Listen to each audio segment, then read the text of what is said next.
이런 가운데요. 1시간 전쯤에요. 긴급 지시 사항이 하나 나왔습니다. 뭐냐면요. 민주당에서 이렇게 선대위원장 명의로 나온 긴급 지시 사항입니다. 그러니까 예상 득표율 언급하지 말라, 낙승, 압승도 말하지 말라, 실언하지 말라, 입단속 신신 당부하고 나선 겁니다. 남은 14일 몸조심하자는 건데 말실수 경계령은요. 후보도 함께하는 분위기입니다.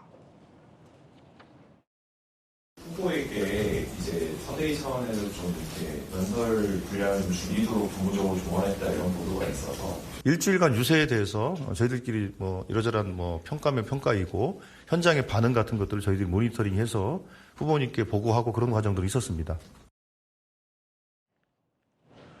자, 이 후보 윤기찬 부위원장 과거 이렇게 최 씨의 발언에 대해서 틀린 말을 했냐 이렇게 반박을 하기도 했고요. 또 호텔 경제론도 과거 2017년에 했던 거를 다시 꺼내 들었다가 이게 지금 논란이 또 재점화되고 있거든요. 특히 이 호텔 경제론 같은 경우는 국민의힘에서 이거 노쇼 주도 성장이냐면서 집중 공세를 퍼붓고 있는데 이게 왜 어떤 점이 좀 문제라서 그런 거예요? 셰셰 발언은 틀렸다 맞았다라기보다는 걱정스럽다는 겁니다. 외교 기조, 그러니까 암시되는 외교 기조에 대해서 국민들이 정확히 국제 판세를 정확히 읽고 하시는 외교 기조냐, 여기다 걱정스럽다는 말씀을 전해드리는 거고, 그다음에 저 호텔 경제학 저 부분은 사실은 저 모형들을 볼 때 또는 이 후보의 말씀을 볼 때 무슨 말씀을 하시는지 잘 모르겠어요. 예를 들면 저게 승수 효과를 말하는 거라고 하는 거잖아요. 그러니까 재정을 투입했을 때 그 재정이 어느 정도의 투자 유발 효과나 아니면 소비 유발 효과를 갖느냐 이런 걸 알아보는 그런 모형인데 사실 저기서는 그런 부분을 알 수가 없는 거죠. 왜냐하면 이게 소비 유발 효과가 과연 있는 건지에 대해서 표에 나타나지 않아요. 예를 들면 이제 돈을 100만 원을 줬어요, 국가에서. 네. 100만 원이 원래 쓸 것을 쓴 건지 아니면 쓰지 않을 건데 100만 원을 받았기 때문에 추가적으로 소비가 유발된 것인지에 대해서 설명이 없다는 거죠. 따라서 저 부분은 저런 모형도로 설명을 하시지만 사실 경제학자들이 볼 때는 의미 없는 모형도에 대한 설명이다. 이렇게 많이 설명을 하는 거예요. 예컨대 또 문제가 이준석 후보가 얘기했듯이 한계 소비 성향이 100으로 1로 본 거지, 1. 받는 거 전부 다 쓴다.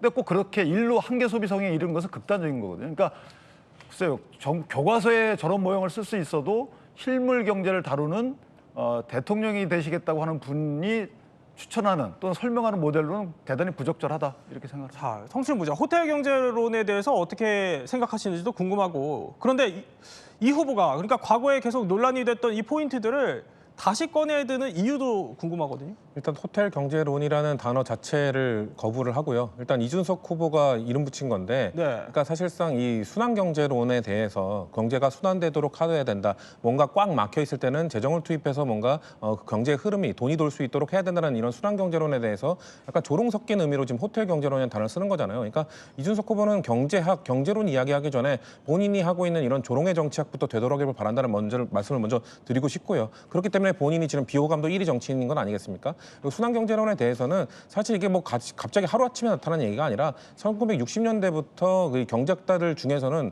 예를 들면 폴란드의 경제학자인 칼레츠키가 이런 순환경제론, 지금 우리가 봤던 그림과 비슷한 얘기를 하면서 뭔가 이 돈이 돌고 도는 것이 경제에 도움이 된다라는 경제학 이론에 대해서 주장을 하기 시작했던 것이거든요. 이런 거에 대해서 뭔가 좀 요쇼라는 약간 극단적 사례를 들면서까지 얘기한 것이 계속해서 지금 트집을 잡고 있는 것 같은데, 이 경제 원리에 대한 기본적 원론적 이야기를 접근한다기보다는 그렇게 꼬투리 잡아가지고 말꼬리 잡아가지고 공격하는 거에 대해서 저는 국민들이 그렇게 공감할 거라고 생각하지 않아요. 그렇기 때문에 이런 것들은 이준석 후보나 국민의힘에서 계속 뭔가 이런 땡땡 경제론이라고 하면서 이런 조롱 섞인 이야기를 하는 것은 좀 전 지양해야 된다고 말씀드리고 싶습니다. 제가 10초만 말씀드리면 맞는 말씀이기도 한데 사실은 재정만 있는 게 아니잖아요. 재정이 늘어나면 민간 투자는 줄어드는 거거든요. 이런 것들을 설명하는 게 이준석 후보, 개혁신당 이준석 후보였어요. 그러니까 재정 만능주의라는 게 안 맞다는 거죠.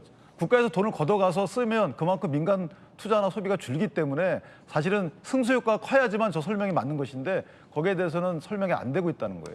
다만요, 민주당에서 이 논란을 더 키우고 싶어 하지는 않는 것 같아요. 그래서 그 민주당에서 보면은 민주당 팩트체크 자료집이 있는데 이 호텔 경제에 관련돼서 설명한 거를 지워달라고 요청을 했다는 거예요. 그러니까 이거는 이제 더 이상 논란으로 만들지 않겠다.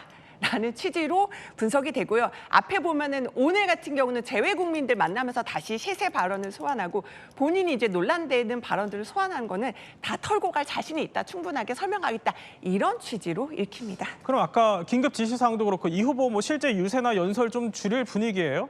그러니까 연설이나 유세를 줄인다기보다는 각 지역마다 가는 항상 스토리가 있거든요. 거기에 맞춰서 유세를 하는 거고 그거보다는 다른 때에 비해서 이제 언론 인터뷰는 이번에 한 번도 따로 하지 않는다. 그리고 뒷얘기 하나 전해드리면은 유일하게 대선 후보 중에 풍자 예능 있잖아요. 이재명 후보는 요청 똑같이 받았거든요. 네. 보면은 뭐 김문수, 홍준표, 한동훈 후보 다 나갔었잖아요. 거기도 나가지 않을 걸로 저는 알고 있는데 거기도 그래요? 워낙 그러니까 모든 여러 가지로 실수할 수 있거나 뭔가 돌발 상황이 있는 거는 최대한 조심하고 있다.